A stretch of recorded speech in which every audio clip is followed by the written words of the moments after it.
Au nom d'Allah, le tout miséricordieux, le très miséricordieux. Nun, par la plume et ce qu'ils écrivent. Toi, Mohammed, n'es pas, par la grâce de ton Seigneur, un possédé. Et il y aura pour toi, certes, une récompense jamais ininterrompue. Et tu es certes d'une moralité imminente. Tu verras et ils verront qui d'entre vous a perdu la raison. C'est ton Seigneur qui connaît mieux ceux qui s'égarent de son chemin, et il connaît mieux ceux qui suivent la bonne voie. N'obéis pas à ceux qui crient au mensonge. Ils aimeraient bien que tu transiges avec eux afin qu'ils transigent avec toi. Et n'obéis à aucun grand jureur méprisable, grand diffamateur, grand colporteur de médisance, grand empêcheur du bien, transgresseur, grand pécheur, au cœur dur, et en plus de cela bâtard, même s'il est doté de richesses et de nombreux enfants. Quand nos versets lui sont récités, il dit, des contes d'anciens. Nous le marquerons sur le museau, né. Nous les avons éprouvés comme nous avons éprouvé les propriétaires du verger qui avaient juré d'en faire la récolte au matin. Sans dire, si Allah le veut. Une calamité de la part de ton Seigneur tomba dessus pendant qu'il dormait, et le matin ce fut comme si tout avait été rasé. Le lendemain matin, ils s'appelèrent les uns les autres, partez tôt à votre champ si vous voulez le récolter. Ils allèrent donc tout en parlant entre eux à voix basse, ne laissez aucun pauvre y entrer aujourd'hui. Ils partirent de bonne heure, décidés à user d'avarice envers les pauvres, convaincus que cela était en leur pouvoir.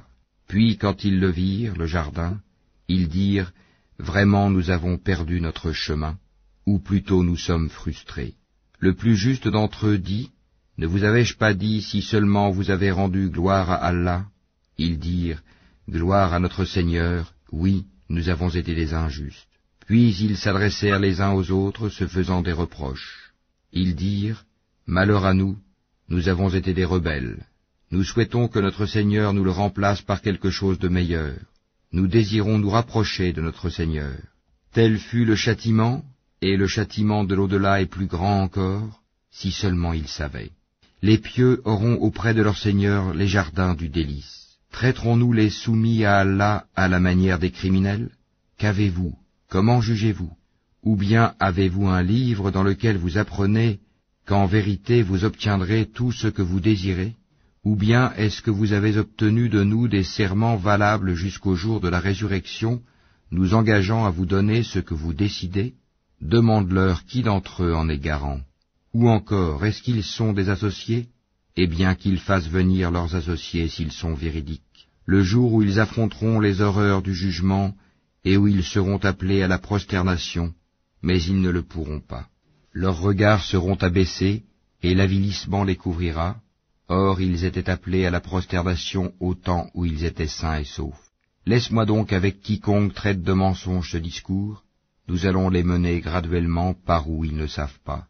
Et je leur accorde un délai, car mon stratagème est sûr. Ou bien est-ce que tu leur demandes un salaire, les accablant ainsi d'une lourde dette? Où savent-ils l'inconnaissable? Et c'est de là qu'ils écrivent leurs mensonges.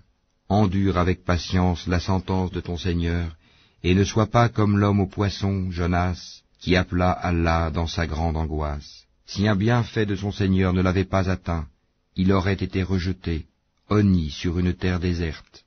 Puis son Seigneur l'élut, et le désigna au nombre des gens de bien. Peu s'en faut que ceux qui mécroient ne te transpercent par leurs regards. Quand ils entendent le Coran, ils disent, il est certes fou, et ce n'est qu'un rappel adressé au monde.